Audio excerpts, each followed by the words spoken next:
Hola, ¿cómo andan?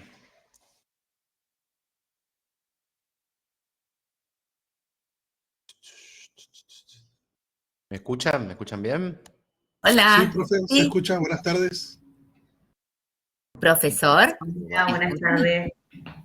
Hola, Ay, escucho bien.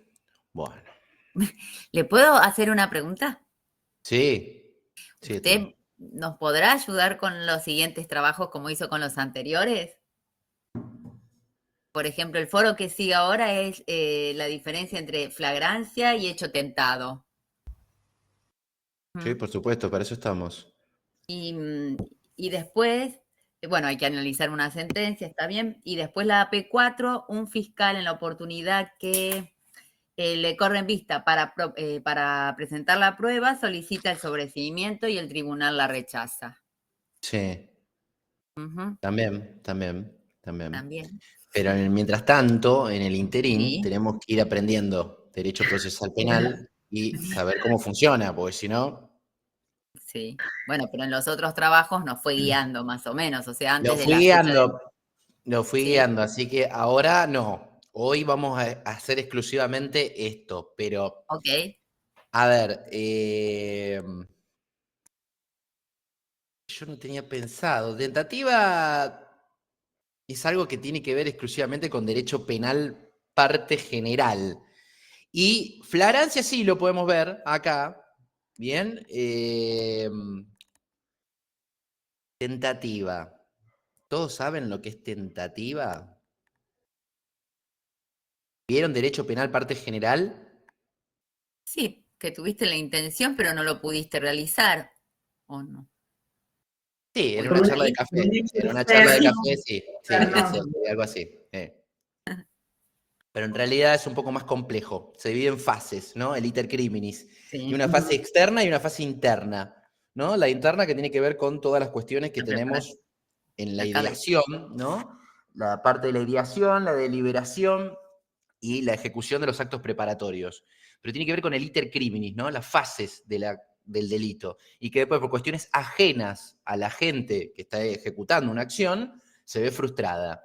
La flagrancia, ¿no? El trámite de flagrancia tiene que ver justamente, valga la redundancia, con una especie de trámite. El tema es que en general la gente piensa que la flagrancia es un estado del iter criminis o de la fase del hecho y nada que ver. La flagrancia es un proceso que tiene que ver con un trámite específico, que es cuando se aplica, ¿no? En la investigación de un hecho, cuando la persona o las personas sindicadas de haber cometido un delito son sorprendidas en el mientras tanto, ¿no? O en el post, pero siempre temporalmente hablando, casi inmediatamente en la comisión del hecho. Bien. En el mientras tanto o posterior al hecho se encuentra esta persona, ¿no? Y es aprendida sin haber sido perdida de vista. ¿Esto qué quiere decir? Que todas los elementos probatorios de la investigación van a estar dados y van a estar conectados en la aprehensión. Estoy diciendo un poco, un poco medio complejo, pero la flagrancia tiene que ver con el tipo de trámite, no con las fases del delito. Entonces, habida cuenta que esta persona o personas son aprehendidas durante la comisión de un hecho, los elementos de prueba están todos a la vista. No hay que investigar, porque es encontrada la persona en el mientras tanto, durante la comisión del hecho o inmediatamente después. ¿Ok? Entonces, a raíz de estas condiciones y teniendo el umbral de 15 años máximo del delito, sin perjuicio de que puede ser que a raíz de la complejidad del caso no se haga, las fiscalías, el Ministerio Público Fiscal, puede optar por aplicar el trámite de flagrancia. ¿Esto qué significa? Que el trámite va a ser muy acotado. ¿Y por qué? Tiene un sentido. Dado que las pruebas van a estar exhibidas y no hay mucho que investigar. ¿Bien? Capaz que fue muy rápido, pero ¿se entendió? Son cuestiones diferentes.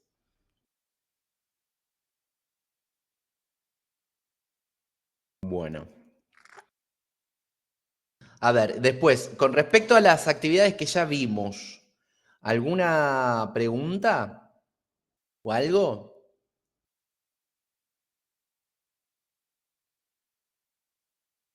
Que no se sorprenda que algunos profesores, porque me ha pasado incluso, les digan, por ejemplo, que en la actividad del archivo, vieron que tiene una actividad donde un juez dispone un archivo a pesar de que no encuentra elementos de prueba como para poder culpabilizar a una persona, ¿no? Hay algunos profesores que le van a decir que es legal el archivo y que no tendría ningún tipo de agravio o inconveniente. En mi cátedra, para mí no. Bien, esto digo porque por ahí se encuentran con algún compañero o compañera y les dicen, no, el archivo no pasa nada, es legal, pero para mí no, ¿no? Y lo fundamos en virtud de esto de violentar garantías constitucionales, ¿ok? Profe, ¿me permite? Sí, Joel. También creo que es lo más habitual en la fiscalía, si no me equivoco, el archivo es lo más habitual, salvo que venga un abogado, por ejemplo, con la línea doctrinaria que usted nos está enseñando, bueno, lo dejan ahí pateando al archivo, digamos. Y sí, porque es lo que más conviene, ¿no? Nos quitamos el problema de encima y estamos todos contentos, menos el pobre imputado. María, sí. Sí, profe, buenas noches. Le quería decir yo, bueno, la actividad 1 se la entrego mañana porque quería darle unos retoquecitos. Bueno, Quizás no termine la clase porque estoy muerta, es muy está tarde bien. acá. Está bien, queda grabada, no se preocupen. Le pido disculpas a No hay todos problema, y me voy no antes. hay problema, Ya. no hay problema.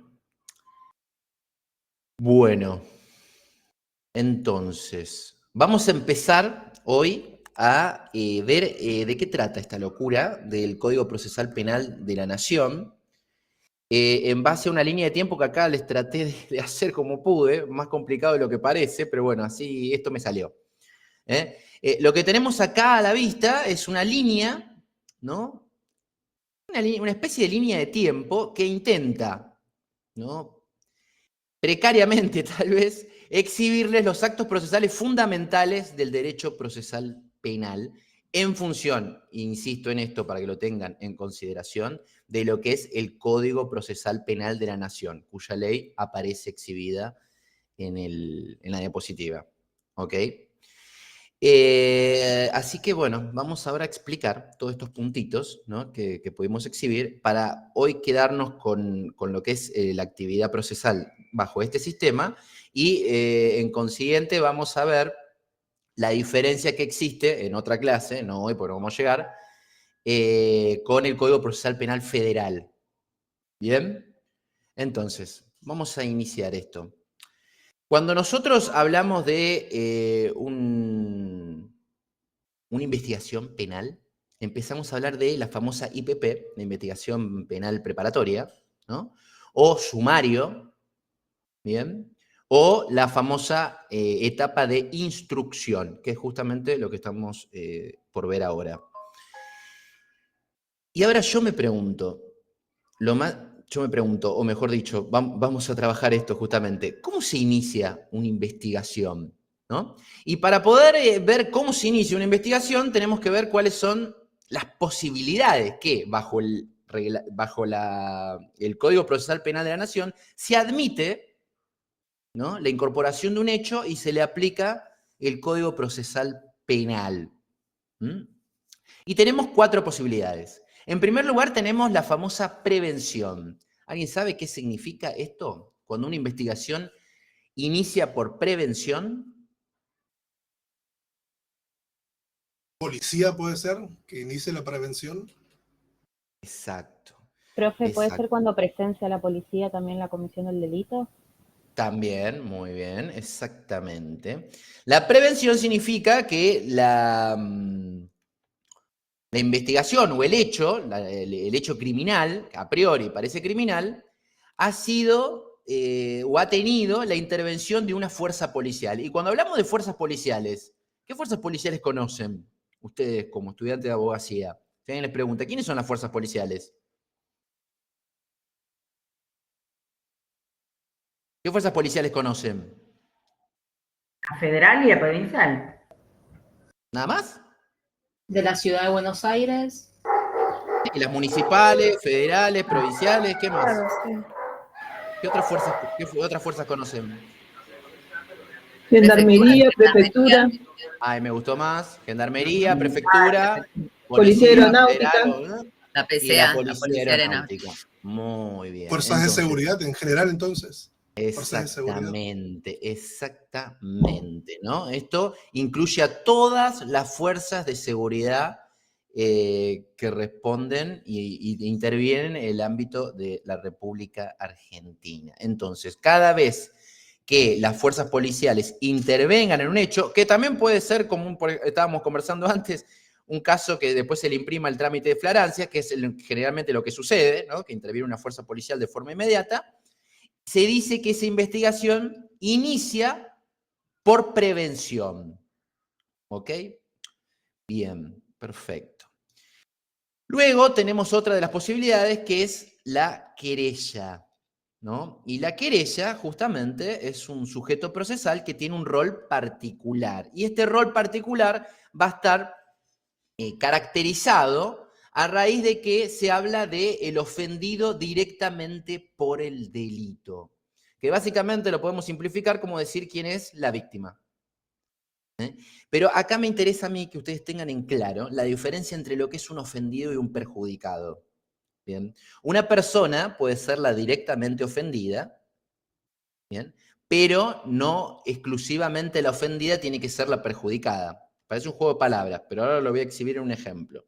Por ejemplo, hoy en día tenemos muchas veces los famosos delitos contra la propiedad o delitos a distancia que se hacen hurtando o sustrayendo la información de los datos de la tarjeta de débito o crédito. Habrán escuchado alguna vez, ¿no? O estas estafas que son informáticas. Se sustraen los datos de una persona y se empiezan a utilizar en diferentes negocios o instituciones y se utiliza siempre la misma tarjeta de crédito o débito. Ahora bien, ¿quién es la persona realmente ofendida por el delito? El dueño de la tarjeta, ¿no? Y si después ese delito, ¿no? A raíz de ese delito se cometen otros ilícitos, las otras personas, que van a ser, por ejemplo, los dueños de los negocios, van a ser los perjudicados, pero no son los ofendidos directamente, bien, por el delito. ¿Me entienden la diferencia? ¿Y esto por qué lo Pero explico? ambos pueden ¿Cómo? iniciar una denuncia, ¿verdad? Ambos pueden iniciar una denuncia. Sí, totalmente, buena pregunta. Pero no ambos van a poder ser querellantes. Por eso les explicaba esta diferencia. Esto para que ustedes lo sepan, porque por ahí no aparece en los manuales o no aparece en ningún lado, pero es importante saberlo, porque esto le va a permitir saber si corresponde o no pedir ser querellantes. Ahora bien, explicado esto, cuando uno presenta una querella, lo presenta bien, puede ser porque tiene la intención de participar activamente en el proceso desde un rol de acusador privado. ¿Qué quiere decir esto? Que va a perseguir la pena desde una forma privada, la misma víctima, con el acompañamiento de un, ¿cómo se dice? De un patrocinante, de un abogado patrocinante. Y también puede ser porque el delito demande que la única forma de iniciación sea por querella. Y esto existe. Hay delitos que solamente pueden ser iniciados por querella. Ahí le puse las acciones penales que están en el artículo del 71 al 73 del Código Penal. Establecen, más allá de establecer cuáles las acciones públicas, también las privadas y las públicas dependientes de instancia privada. Y justamente las acciones privadas, ¿no? Que son algunos delitos como puede ser, por ejemplo, las calumnias, las injurias, la violación de secreto, que solamente pueden ser iniciadas mediante una querella. Solamente pueden ser iniciadas mediante una querella. Es decir, que si ustedes inician en base a estos delitos la causa, por ejemplo, por una prevención o por otro de los medios que vamos a ver a continuación, va a ser rechazado, hasta tanto se constituyan como querellantes. ¿Bien? ¿Se entiende esto? Ok. Bueno, entonces, ya sabemos que se puede iniciar por prevención y ya sabemos que se puede iniciar por querella. Sí, Karen. Buenas tardes, profesor. Buenas tardes a todos. ¿Qué tal? Cuando mencionan el particular damnificado, sería ¿dónde encajaría ese título? El particular damnificado es el ofendido directamente por el delito. Ofendido. Y en el caso de homicidios, que el particular damnificado es es la figura que no está, ¿es ahí cuando se conforma la querella a través de los familiares directos? Por ejemplo, claro, al no estar el titular del derecho, el particular ofendido, el Código Procesal Penal y todos los códigos procesales penales establecen que los familiares, hasta 4º grado de consanguinidad, se pueden establecer como querellantes. Exactamente, ¿no? Porque obviamente el titular está muerto, entonces no puede ejercer la acción, la ejercen los familiares directos. Sí, en ese caso sí. Ahora bien. Perfecto, esa era la duda. Muchas gracias. Por otro lado, tenemos la simple denuncia. ¿Mm? Sí, Daniel. Buenas tardes. Sí. Sí. ¿Me escuchan? Bueno, sí, no. Si bien estamos viendo el Código Procesal Penal Nacional, sí. Yo estoy próximo a presentar una denuncia por calumnias e injurias en el ámbito de un organismo nacional del Estado. Entonces, yo soy de Tucumán, entonces yo tengo que... ¿Cómo tendría que iniciar esa denuncia en el Fuero Federal acá en Tucumán? Es por calumnias e injurias. Si es calumnia e injuria, no creo que tenga que ser federal. Es que es en el ámbito federal. No, calumnia e injuria no es un delito federal. Es un organismo nacional. Un delito ordinario. Es un delito ordinario. Pero no si es se da federal. en el ámbito de un organismo nacional. Por ejemplo, ¿cómo sería eso? El ANSES. ¿Qué pasa? Y bueno, es un organismo federal. Sí, pero ¿cómo comete la injuria o la calumnia el ANSES?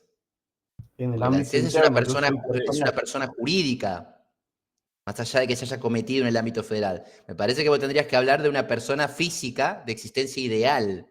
Una persona jurídica cometiendo injurias o calumnia no tiene ni pie ni cabeza eso. Claro, ¿Entendés? Yo soy personal jerárquico del ANSES y recibo calumnias e injurias de otro personal jerárquico del ANSES. Está bien, va a ser un delito ordinario. ¿Entendés? ¿En la justicia provincial? Claro, exactamente. Exactamente. Bien.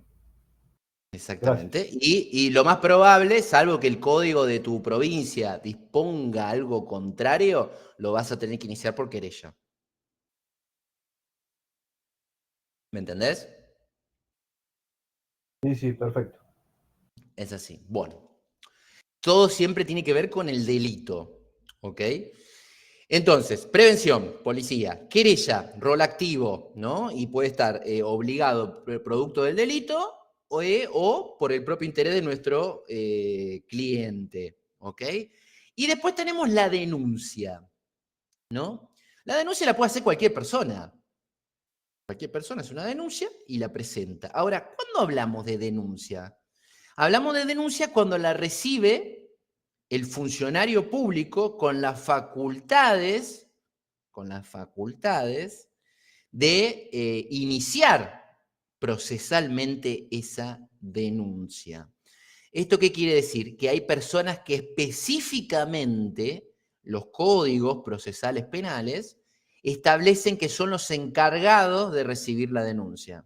¿Quién se imaginan que son? La policía. Muy bien, las fuerzas policiales, ¿sí? ¿Quién más? Son 3. Fiscalía. Muy bien. Fiscales. ¿Y quién más? Juez. Muy bien, claro. Esos 3. Fuerzas policiales, juez y fiscal. Básico. Esto no quiere decir que no existan otros organismos receptores de denuncia. ¿Bien? Porque ustedes sabrán que hoy en día hasta se puede hacer denuncias por mail, se mandan a diferentes organismos que son receptores, reciben la denuncia, o por ejemplo, ¿vieron cuando aparece en la televisión? Si sabés de algún delito, llama al 145, 144, 180, todo eso, bien. ¿Eso significa que pueden recibir denuncias? Sí, obviamente. ¿Pero eso significa que es denuncia en los términos del derecho procesal penal? No. En los términos del derecho procesal penal, hablamos de denuncia jurídicamente, ¿no? Esto para que lo sepan ustedes, jurídicamente, cuando el juez es anoticiado, cuando la fuerza policial es anoticiada o cuando el fiscal es anoticiado. ¿Ok? No es que Pirulito o Pirulita que atiende y recibe la denuncia, ya lo transforma legalmente en denuncia. No, son organismos receptores. Ellos, ¿qué van a hacer? De forma inmediata lo van a transmitir a las autoridades. ¿Se entiende esto? Entonces, jurídicamente hablamos de denuncia cuando el juez, el fiscal o la policía, las fuerzas policiales, son anoticiadas directamente del delito, porque son los que establece el código de forma precisa. ¿Bien? Ok, bueno. Prevención, querella, denuncia y nos queda la de oficio. Esto de oficio significa que los funcionarios públicos que pueden iniciar las acciones penales, que son la policía y el Ministerio Público Fiscal, el juez no. El juez no puede iniciar acciones penales. Ministerio Público Fiscal y la policía, si observan un delito, de oficio mismo, pueden iniciar las investigaciones y una vez que pueden reconstruir una situación que puede ser un delito, un hecho, inician la denuncia desde el oficio. Por ejemplo, ¿vieron cuando, no sé, pero por darles un ejemplo, aparece en la televisión, un canal de televisión cualquiera, y aparece una persona que dice, hoy estuvimos vendiendo droga con Javier Milei, con Mauricio Macri, con Cristina Fernández de Kirchner, estuvimos vendiendo droga y asesinando gente. Bueno, un fiscal puede escuchar esta situación, que es de una gravedad mayúscula, ¿no? Y también puede ser una gravedad minúscula, y hacer la denuncia. Tiene las facultades para decir de oficio, hago la denuncia. ¿Bien? O incluso iniciar una investigación y presentar luego, cuando entienda que están dados los requisitos, hacer la denuncia. Eso significa que iniciamos una denuncia de oficio. ¿Bien? Ok, entonces, ¿se entendió esto? Cuando se inicia una investigación, no es que se presente un escrito en una carnicería, en una farmacia, o lo tiramos al viento, o mandamos una paloma mensajera. Se inicia por prevención, por querella, mediante una denuncia, ¿bien?, presentada a los 3 agentes que hablamos, o de oficio, a raíz de una propia investigación que hace el Ministerio Público Fiscal o las fuerzas policiales. ¿Quedó claro? Ok, seguimos el recorrido. Se inicia la denuncia, entra en esta línea, ¿no? Y a partir de ello, según el Código Procesal Penal de la Nación, el juez tiene 2 posibilidades. En primer lugar, intimarlo al Ministerio Público Fiscal, ¿no?, de que impulse la acción mediante un requerimiento de instrucción, que básicamente describe una situación, ¿no?, y dice y enuncia las medidas de prueba que hay que hacer y la convocatoria del imputado. Y la otra opción que tiene el juez, según este Código Procesal Penal de la Nación, es delegar la investigación. Y esto tiene que ver con lo que habíamos hablado en la primera clase. ¿Se acuerdan los sistemas procesales? El inquisitivo, que el juez es amo y señor y Dios. El acusatorio, que solamente el juez depende del fiscal. Y el acusatorio mixto es, soy amo y señor, pero si no tengo ganas, no soy amo y señor. Que lo haga todo el fiscal. Bueno, ¿qué hace esto de la delegación? Permite la opción de que el juez diga, bueno, señor fiscal, impulse usted la investigación, investigue usted, y yo acá me quedo esperando. Bien, siempre tiene la obligación de derivar esa causa, esa investigación, ese hecho, esa noticia, a el fiscal. ¿Por qué? Porque es el fiscal el que impulsa la acción penal. Y esto, otra vez lo traigo a colación en lo que vimos en primera clase, el juez no es parte. No es parte el juez. Recuerden esto y ténganlo grabado. El juez no es parte del proceso. Bien, las partes son el imputado, porque el defensor no es parte, el imputado y el fiscal. El fiscal. Bien, Perfecto. Entonces tiene estas dos opciones. Se la manda al fiscal para que impulse, ¿no? Para que meta el ruido, o anda, mira, acá me traen una denuncia, investiga tranquilo. Bien, seguimos este recorrido. Ahí le puse los artículos por si después lo quieren revisar. Va la causa y la investigación. El fiscal reúne prueba, acumula prueba y dice, estoy delante de un estado de sospecha. ¿Qué significa el estado de sospecha? Significa que existen diferentes elementos de prueba suficientes como para a priori responsabilizar a una persona como autora de un hecho. Hay un estado de sospecha, lo que a nosotros nos permite inferir que es muy probable, recuerden las palabras, probable, lo que significa probabilidad, probable que una persona sea responsable de un hecho penal. Entonces lo convoca a prestar declaración indagatoria. Bien, que ya todas estas actividades procesales después las vamos a ver bien en precisión. La declaración indagatoria, ya lo venimos diciendo del primer día, hasta lo dimos como un ejemplo, es el acto de defensa por excelencia de todos los procesos. ¿Qué quiere decir esto? La acusación está preparada, ya la tenemos, la acusación. Ahora es momento que la persona imputada o las personas imputadas se defiendan. Para eso existe la declaración indagatoria. Esto es lo que hace real al derecho de defensa en juicio. Lo que garantiza su existencia. ¿Ok? Entonces, estado de sospecha, es muy probable que una persona haya cometido un delito, lo convocamos a declaración indagatoria. Fenecido este acto, se dicta el famoso auto de mérito. El juez tiene que pronunciarse acerca de esta acusación, de esas pruebas que sostienen esa acusación y de esa defensa que se basa en esas pruebas y en esa acusación. Y dentro de los autos de mérito tenemos tres posibilidades. En primer lugar, el sobreseimiento. ¿Entendieron bien lo que es el sobreseimiento? Básicamente es de vincular a una persona de forma definitiva de una investigación. Se cierra, se desvincula. ¿Ok? Ahí le puse el artículo. Hay causales, ¿no? Ahí el artículo define cuándo una persona puede quedar definitivamente apartada de una investigación como posiblemente responsable. ¿Ok? Se termina el caso ahí y ya esta línea se cierra en ese momento. Por otro lado, el otro auto de mérito que puede dictar es la famosa falta de mérito. ¿Alguien sabe lo que es la falta de mérito? ¿Que no se encuentran pruebas de contra? No exactamente. Que las pruebas no son suficientes. Ahí vamos mejor. ¿Y entonces? Pero no alcanzan. Son, Pero digamos no que alcanza. falta prueba. Que no se puede probar, claro. Exactamente. Pero acá la cosa está en lo siguiente. Un juez puede decir, con las pruebas que tengo, no puedo decir que hay probabilidad.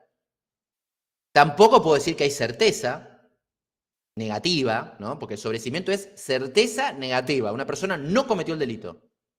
¿Ok? Pero tiene la obligación de indicar cuáles son las pruebas que faltan, porque si no es muy fácil. No me cierra el cuento, no. La verdad que no me cierra la acusación, no me cierra la defensa, así que lo dejémoslo ahí. ¿Y qué hacemos? No. No cierra la acusación. Lo archivamos, no cierra la profe. defensa. Claro, le archivamos, no. No cierra la acusación, no cierra la defensa, pero tiene la obligación de indicar cuáles son las pruebas que faltan. ¿Bien? Si no, la falta de mérito no está conforme a derecho. ¿Ok?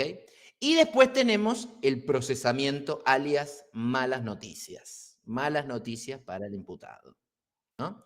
Sí, Joel. No me quedó claro además si la falta de mérito, profesor, es como el sobreseimiento que cierra la causa o sigue abierta. Sigue abierta, la causa sigue abierta porque el juez dice lo siguiente, no tengo certeza negativa, como para desvincular definitivamente a esta persona o a estas personas del hecho que se les atribuye, ni tampoco puedo decir que es probable que lo hayan cometido.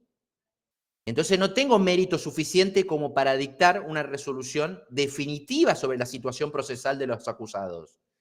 Pero tiene la obligación de indicar cuáles son los elementos de prueba que faltan para que se resuelva la situación de una vez por todas.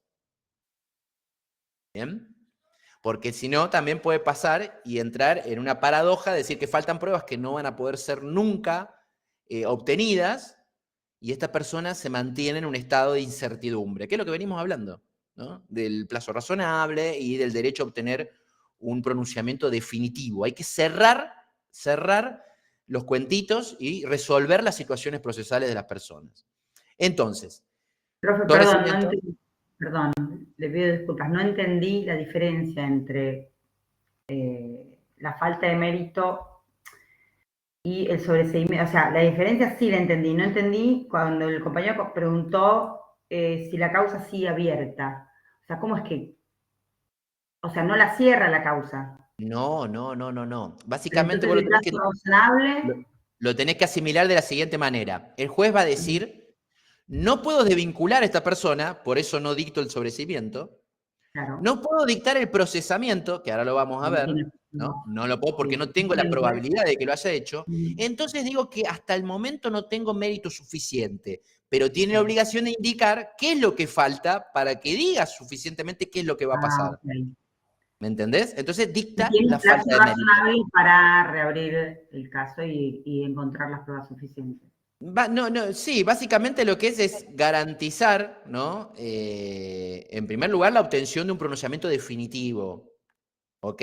Y al indicar las pruebas, se pone un plazo razonable para respetarlo, ¿no? Okay. Porque si no, ese plazo razonable sería inexistente. Claro.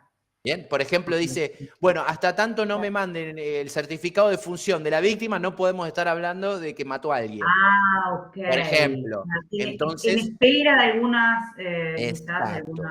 Exacto. Hasta tanto no testifiquen Pirulo, Pirula y Pirulo, yo no me voy a pronunciar.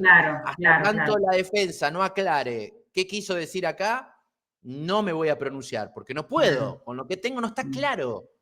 No está claro. Pero corre el tiempo, profe, ahí. Corre el tiempo, claro, por supuesto. Y aparte las partes van a apurar. La fiscalía va a decir procesá y el imputado va a decir sobreséeme. Entonces las partes empiezan a presionar. Cada uno pide lo suyo. Ok, gracias. Claro, exactamente. Y además de todos los autos de mérito, tenemos una intermedia. Claro, como un ni. Como un ni. Ni para un lado ni para el otro, pero diciendo qué es lo que hay que hacer. Exactamente. Bien. Y después tenemos las famosas malas noticias, ¿no? Que es el procesamiento, que es el auto de mérito, donde el juez se pronuncia de que es muy probable que una persona o algunas personas hayan cometido un delito. Entonces corresponde avanzar con el procedimiento. Bien. Y acá, ¿no? Para hacerles así, aunque sea para que ustedes se entiendan, nosotros en derecho tenemos es una ciencia esto. Esto es una ciencia, no es que somos todos locos que nos ponemos a hablar acá de qué nos parece, ¿no? Esto es una ciencia y tenemos reglas. Reglas que las adoptamos nosotros a nuestra ciencia y las extraemos desde otras ciencias. Por ejemplo, las ciencias exactas. En matemáticas se utiliza la probabilidad, se utiliza la certeza y se utiliza la inferencia. ¿Bien? Y justamente acá trabajamos con esas reglas, ¿no? De las matemáticas. En el caso de sobreseimiento, certeza. No hay discusión en lo contrario. En el caso de falta de mérito, es un ni, como les dije. No aplicamos ningún tipo de lógica. ¿Bien? En el caso del procesamiento hablamos de probabilidad. ¿Qué quiere decir esto? Que hay diferentes elementos que indican que es muy probable la existencia de la tesis acusatoria. Pero no hablamos de certeza, porque la certeza va a venir cuando lleguemos al juicio. Recuerden, esta es una etapa primigenia. Se prepara la investigación para ir a juicio. ¿Ok? Para que también les quede claro esto. Usamos estos sistemas. La inferencia son conjeturas. De hecho, existe una regla que también la usamos en derecho que dice a mayor inferencia, menor probabilidad. Entonces, tenemos en una primera escala inferencias, conjetura. Infiero, creo que puede llegar a ser que haya pasado tal cosa, ¿no? Después, en un grado mayor, tenemos la probabilidad. Bueno, es muy probable, porque tengo muchas pruebas, que esto realmente haya sucedido. Y después tenemos la certeza. No hay duda alguna de que esto sucedió. ¿Bien? ¿Entienden? Todo esto lo utilizamos en derecho, ¿no? Adaptado a las ciencias sociales y al tipo de dinámica que tenemos en este tipo de casos, ¿no? Porque en la ciencia matemática lo hacen con números. Bueno, después, supongamos que se dicta el procesamiento de una persona. El juez, luego de haber adoptado este auto de mérito, manda el expediente al señor fiscal, a los fines de que disponga si va a requerir que esa investigación sea elevada a la siguiente etapa, ¿no? A través de una pieza procesal que es fundamental, que se llama requerimiento de elevación a juicio.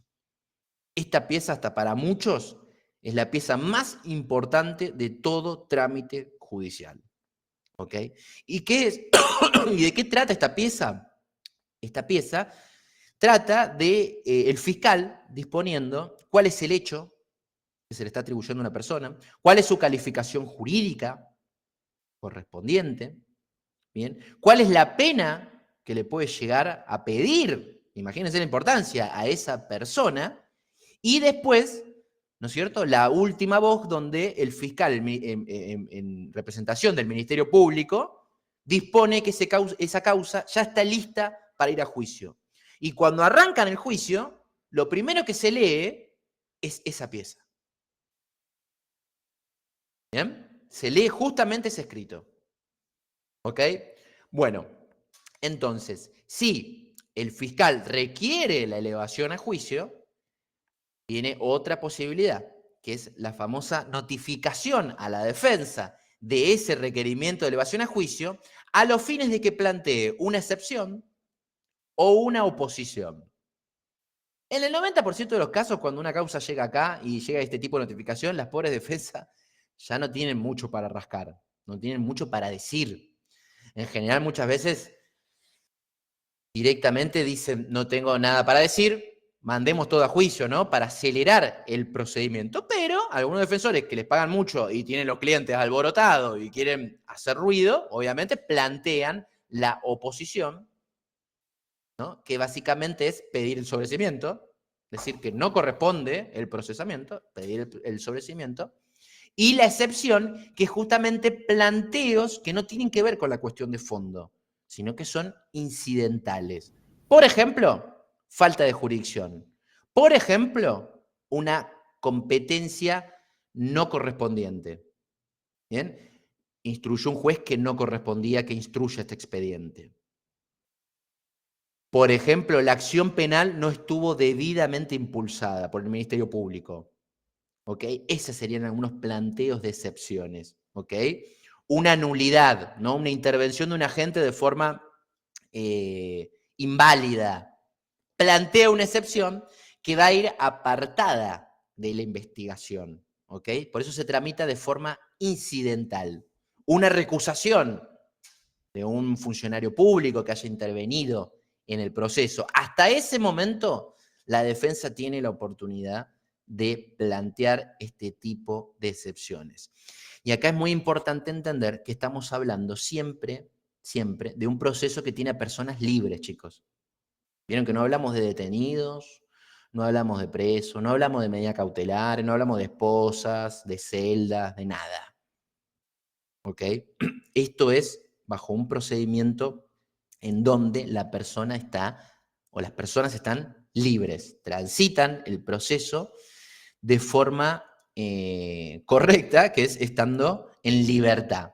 Y esto les explico, bueno, para ya terminar con este procedimiento, luego de que la defensa plantee si es que corresponde una excepción o una oposición, si el juez no recibe ninguna de estas dos cuestiones, tiene el requerimiento de elevación a juicio firme, el procesamiento firme, la indagatoria se tomó como corresponde, tiene el requerimiento de instrucción, sabe desde dónde inició la denuncia, cierra el paquete y lo manda a la siguiente etapa.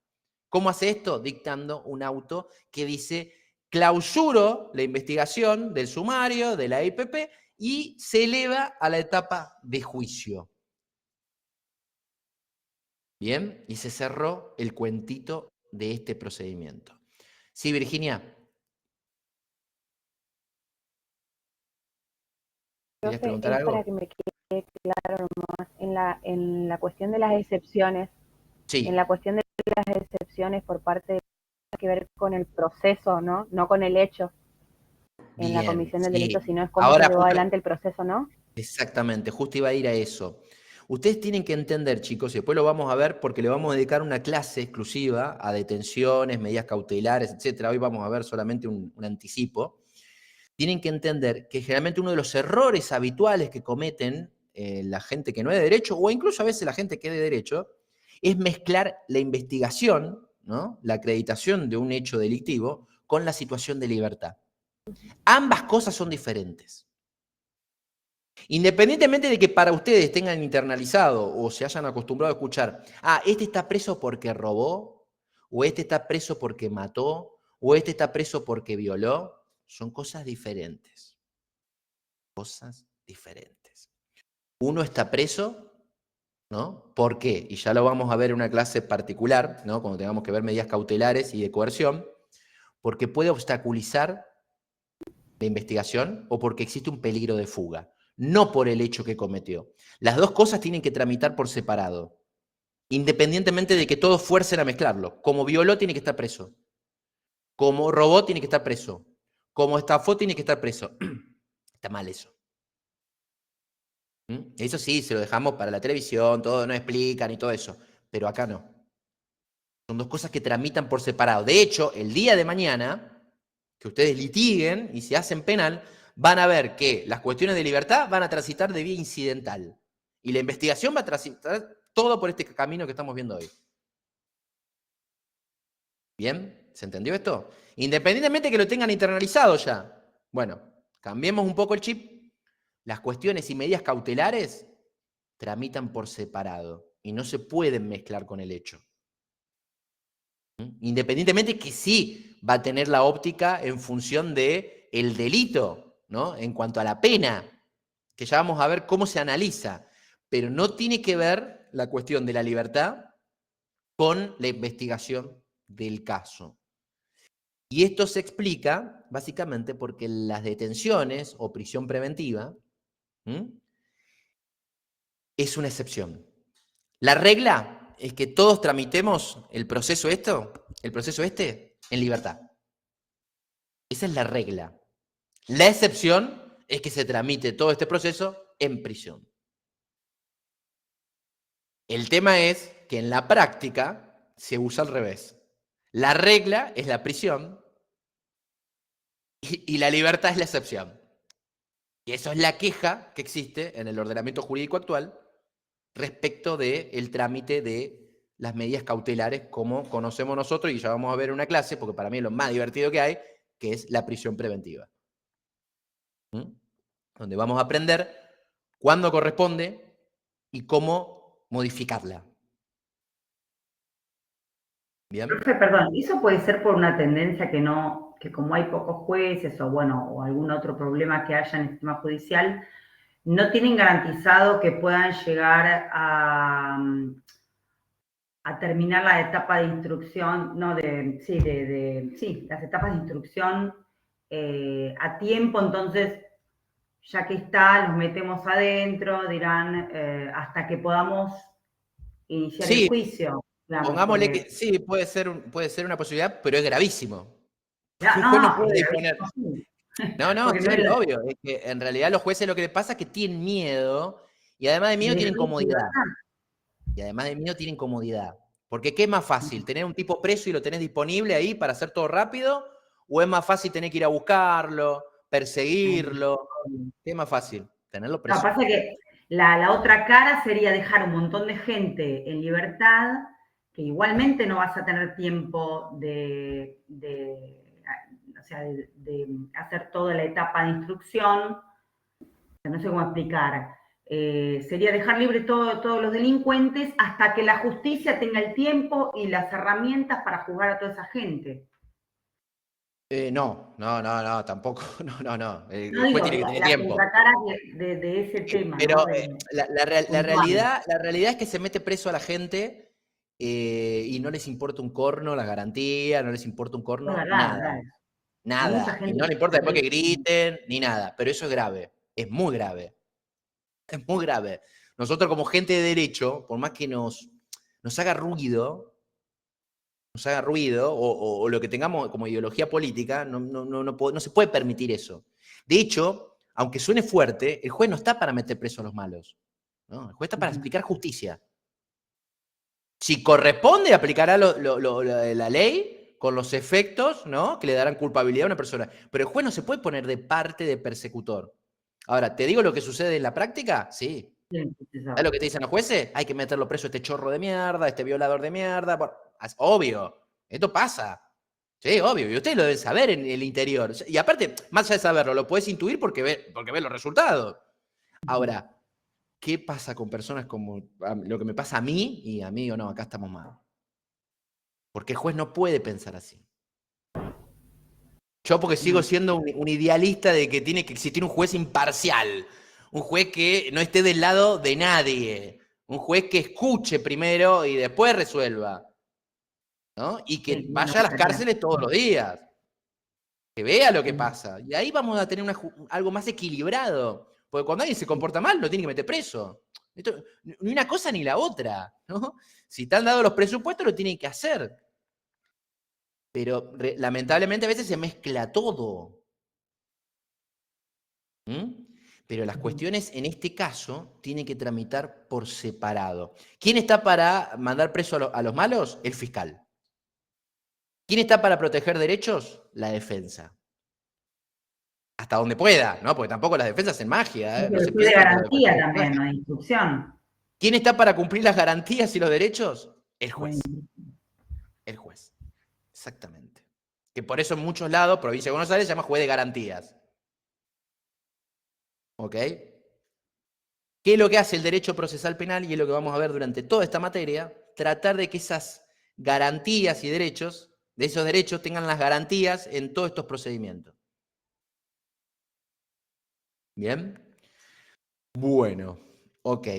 Entonces, ¿qué pasa cuando una persona está detenida? Bueno, por ejemplo, el Código Procesal Penal de la Nación dice que la indagatoria, recordamos acá, para volver para atrás, que acá teníamos 1, 2, yo le puse en 3 momentos recién, llegamos a la convocatoria, o sea, todavía ni arrancamos la indagatoria. Cuando una persona está detenida, el juez tiene 24 horas para recibirle declaración indagatoria, con la posibilidad de prorrogarlo por otro mismo término. O sea, plazo máximo, 48 horas. En 48 horas tiene que hacer existir el derecho de defensa en juicio. Declaración indagatoria. ¿Bien? Horas hábiles, ¿verdad, profesor? ¿Hábiles? ¿O horas corridas? Horas corridas. Muy buena pregunta. Horas corridas. Sí. Buena pregunta. Lo tienen que preguntar acá, porque el día de mañana cuando pregunten esto los mato, si los tengo en práctica profesional. Pero sí, tenés razón, Joel. Sí, muy buena pregunta igual, para que les quede claro. En penal no existen horas inhábiles. En derecho penal lo que tiene es eso, chicos. No existe feria. Se los puedo garantizar. No existe feria. No existe sábado. No existe domingo. No existe feriado.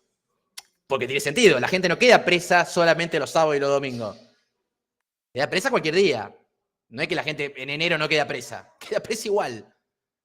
Así que no existen días inhábiles. Muy buena pregunta que hizo Joel, para que yo lo aclare. 24 horas corridas. Exactamente. Y este mismo término, ¿no?, que apura todo, porque lo apura el juez, lo apura el fiscal y lo apura a la defensa, incluso a las cámaras, independientemente de que no tengan las cámaras revisoras, que no tengan, ya vamos a ver una clase donde también vamos a ver en organización judicial, las cámaras revisoras también se ponen plazos. ¿Por qué? Porque hay que cumplir con estos términos, porque la persona está detenida. Entonces todo se acelera. todo se acelera. Todo se acelera, ¿bien? Y todos estos procedimientos que vimos, todos estos actos procesales que vimos, van a estar siempre mecanizados bajo estos términos. ¿Bien? Entonces, persona libre, no hay plazos.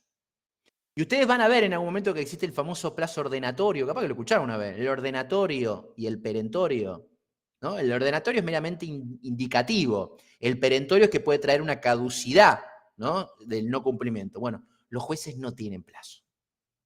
Olvídense de eso, no existe. Es para que ustedes lo aprendan ahora en la universidad, sepan qué significa cada cosa. Pero en el mundo real, el día de mañana cuando ustedes litiguen, no apuren nunca a un juez con eso porque las tienen todas de perder. ¿Bien? Ok. Como les dije, se imprime en los trámites de detenidos 24 horas como el plazo para todo. ¿Ok? Ahora bien, para terminar hoy, porque vivimos bastante, aunque no parezca, vamos a hablar indicativamente de lo que es la diferencia entre aprehensión, detención y prisión, ¿no? Que ayer me lo preguntaron en procesal penal y de paso ya se lo adelanto a ustedes. Aprehensión, ¿no? Es el término jurídico que se le atribuye a la detención misma que hace la fuerza policial. Por eso van a ver que en el sumario se dice se aprendió a Pirulo o a Pirula. Bien, es la que ejerce la fuerza policial. Detención es la convalidación de esa aprehensión. Es decir, el policía mete preso a alguien, ¿bien? Y tiene que llamar y darle inmediata comunicación a las autoridades. Señor juez, señor fiscal, detuve a Pirulo o a Pirula. Ok, avalo la aprehensión y la convierto en detención. Ok, la convierto en detención. Ya hay una intervención de un funcionario público. Y el último paso es convertir esa detención en una medida cautelar que vamos a llamar, y vamos a ver luego en precisión, prisión preventiva, que ya es una medida cautelar, lo que responde a que el juez está obligado a hacer una resolución. ¿Bien? ¿Se entendió esto? Aprehensión, fuerza policial, detención, convalidación de esa aprehensión, prisión preventiva, medida cautelar. Bien, ¿cómo se puede modificar y extinguir esa medida cautelar? Error garrafal, recurso de apelación. No, porque hay un remedio procesal específico que seguramente todos habrán escuchado. Excarcelación. La excarcelación tiene un único objetivo: modificar la prisión preventiva. Entonces no se apela, se presenta excarcelación. ¿Entiende esto? Es una cuestión que la tienen que tener, ¿no? La diferencia. ¿Saben cuál es el rol habitual que hacen los abogados? Presentan recurso de apelación. Entonces, ¿saben lo que le dicen los jueces? No, burro, andá a ver derecho procesal penal en la Kennedy. ¿No fuiste? Tendrías que haber ido.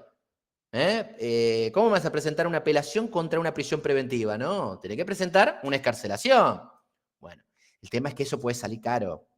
Pues tengo una persona detenida, ¿bien? Y los tiempos son demandantes. ¿Te pueden retener, dice Lucero, sin prisión preventiva? Por supuesto. Claro, te pueden mandar a detener. Se llama detención. Sí, sí. Sí. Profe, ¿cuánto es el máximo que puede durar la detención? La detención convertida en... La detención puede estar hasta 10 días, en donde el juez tiene que disponer una resolución con un auto de mérito, y ahí, cuando vimos auto de mérito, si dicta el procesamiento, tiene que decidir si la convierte esa detención en prisión preventiva. Esa prisión preventiva puede estar mantenida a plazo máximo 2 años. ¿Se puede prorrogar? Sí, pero se tiene que hacer un contralor, es decir, se hacen audiencias periódicas para controlar la prórroga o no de esa prisión preventiva. Pero el máximo son 2 años. Y hoy en día se trata de acelerar todo eso. Por eso es muy importante llegar a juicio lo más rápido posible cuando tenemos nuestros clientes detenidos, para tratar de tener el pronunciamiento definitivo. Exactamente, Virginia, sí. Se busca que la detención se prolongue lo menos posible. Exactamente. ¿Alguna pregunta? ¿Se entendió lo que vimos? Clase que viene vemos directamente la diferencia de todo esto que vimos con el ordenamiento del procesal penal federal y si quieren vemos y dedicamos algo a las actividades, así ya los oriento, pero necesito también que al mismo tiempo aprendan derecho procesal penal. ¿Ok? ¿Ninguna pregunta? Entonces, ¿nada? Ok, bueno. Claro, Queda grabado, gracias. nos vemos el martes que viene. Hasta Gracias, luego. profe. Chao, chicos. Luego, profesor, gracias. Nos vemos.